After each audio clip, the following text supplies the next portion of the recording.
ரோகிணி எப்படா சிக்குவாங்க அப்படின்னு நம்ம பார்த்துக்கிட்டு இருந்தால் ரோகிணியை சிக்க வைக்கிறது தவிர மிச்சம் எல்லா வேலையும் நடக்குது. ஆனால் ரோகிணியை சுற்றி தான் கதையும் போகுது.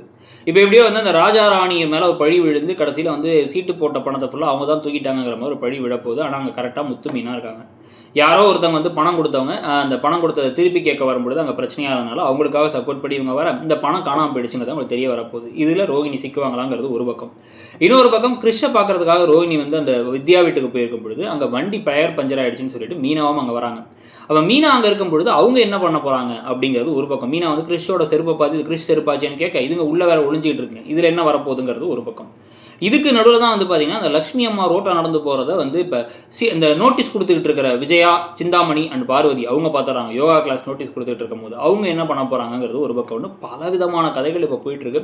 ஸோ அதில் ஏதாச்சும் ஒன்று நடந்து ரோகிணி சிக்குவாங்களா, இல்லை இதெல்லாம் அப்படியே நெருங்குற மாதிரி நெருங்குவாங்க, அப்புறம் தப்பிச்சு போயிடுவாங்க அப்படின்னு நினைக்கிறீங்களாங்கிறத சொல்லிட்டு மறக்காமல் அப்படியே இடம் பொருள் சேனலையும் சப்ஸ்கிரைப் பண்ணிக்கோங்க. தேங்க்யூ.